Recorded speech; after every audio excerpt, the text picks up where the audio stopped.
5 on your side at 4. Focused on you. There's a terrible stench wafting through parts of University City. Now, crews are cleaning up a mess left behind at an abandoned fish market. Thanks for being here at 4. I'm Kay Quinn. And I'm Brent Solomon. We first reported problems at the Seafood City supermarket earlier this year. Well, now city officials are being forced to fix the issue. Our Justina Cornell joins us live from the former market near 81st and Olive. Fill us in, Justina. Yeah, Brent and Kay. So I'm masked to really mask the smell. Now, earlier today, we saw crews out here wheeling out produce and throwing that away. And the goal today was to get to the back of the building to remove all of that fish that was left behind. Now, University City officials say they got involved this weekend because they just couldn't ignore the odor. John Wagner is the city's director of planning and development. He believes the food has been sitting in this building for months. Back in March, the St. Louis County Health Department ordered Seafood City to shut down after saying some products were improperly stored and it operated without a health permit. Now, Wagner said he reached out to the property owner in California and told him he needed to clean this up. Wagner learned the property owner and tenant were having issues on who would take care of the problem. That's when Wagner said the city got involved, stepped in to hire a contracted team immediately.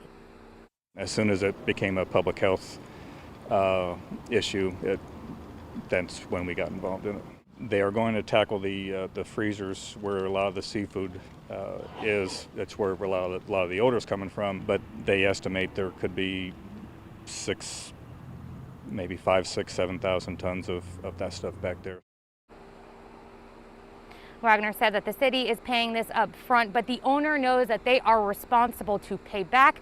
I did reach out to the owner, but we have not heard back from him just yet. As far as a cleanup, we're told this could take a few weeks to get this all restored. Reporting in University City, Justina Cornell, 5 on your side. All right, Justina, thanks.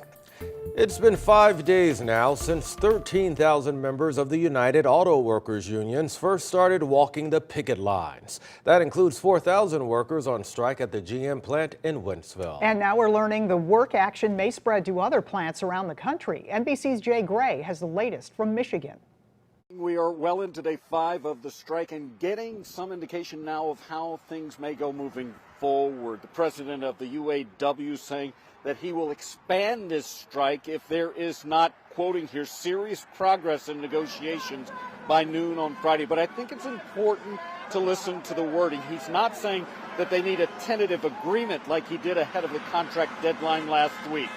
Now, there's been no public response at this point from GM, Ford, or Stellantis about the union deadline. Talks with the automakers are ongoing after what's been described by those automakers as record offers, including a roughly 20% hourly wage increase, thousands of dollars in bonuses, and stepped-up benefits package. That pay raise, though, is just half of what the union has asked for. And while we now know when, we don't have any indication of where or how many union workers might join the nearly 13,000 on the picket line right now as part of these targeted strikes.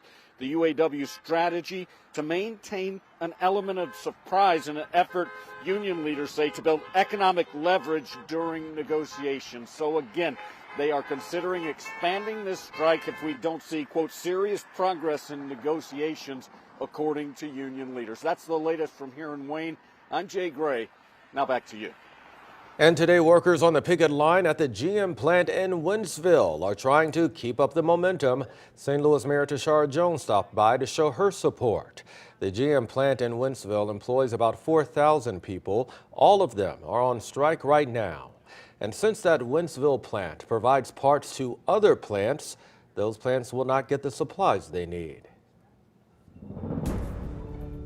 Hopefully you enjoyed the warm temperatures and sunshine today because changes are on the way. We're talking clouds and rain moving into the area. Oh boy. Chief Meteorologist Scott Cotto now with the Weather First forecast. You know, we really need some rain across the St. Louis area. It is bone dry around the metro. Haven't really had much rain since the end of last month. We had a little bit at times, but less than 1/4 of an inch in St. Louis. And it's quiet this evening. So if you have outdoor plans, no worries. Then we'll go into tomorrow and that chance will increase later in the day. Right now, pretty bright out there and warm. Temperatures in the low to mid 80s around the St. Louis area. St. Charles, Chesterfield, both at 86. DeSoto's 83. Alton at 84.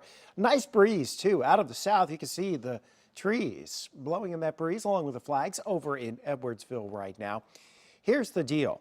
Clouds are starting to increase. They're just high clouds. We have our eyes on this disturbance back across parts of Oklahoma.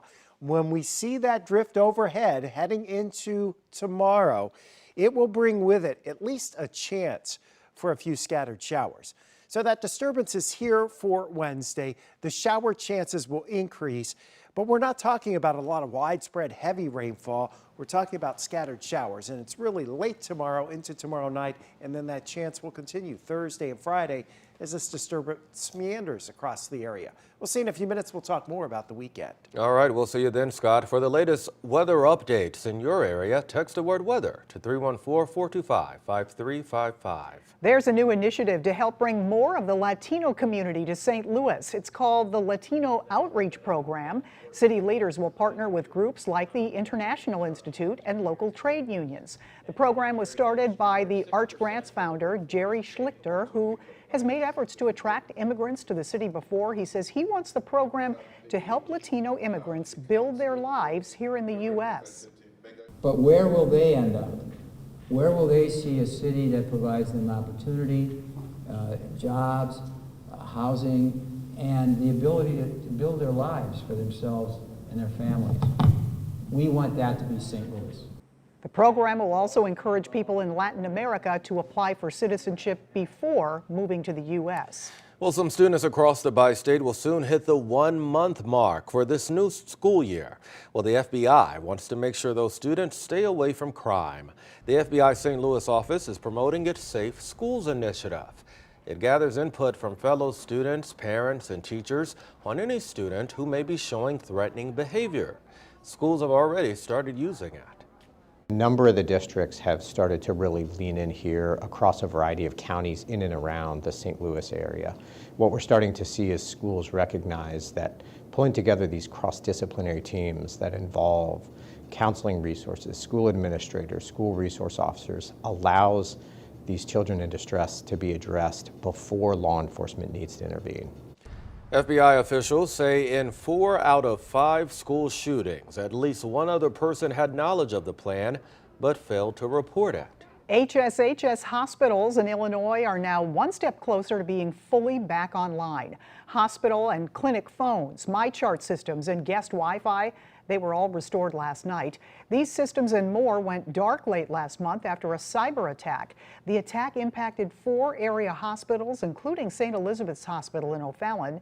HSHS hospitals say they're working to restore the rest of the systems, and some patients may still experience delays. Well, St. Louis County Library giving away 1,000 Chromebooks for people in the county. The Emergency Connectivity Fund is paying for them. It's to help make sure more people can access the internet. All you need to do is fill out an application between now and October 1st. Those selected to receive a Chromebook will be notified by October 6th. The devices will be preloaded with unlimited data through next June.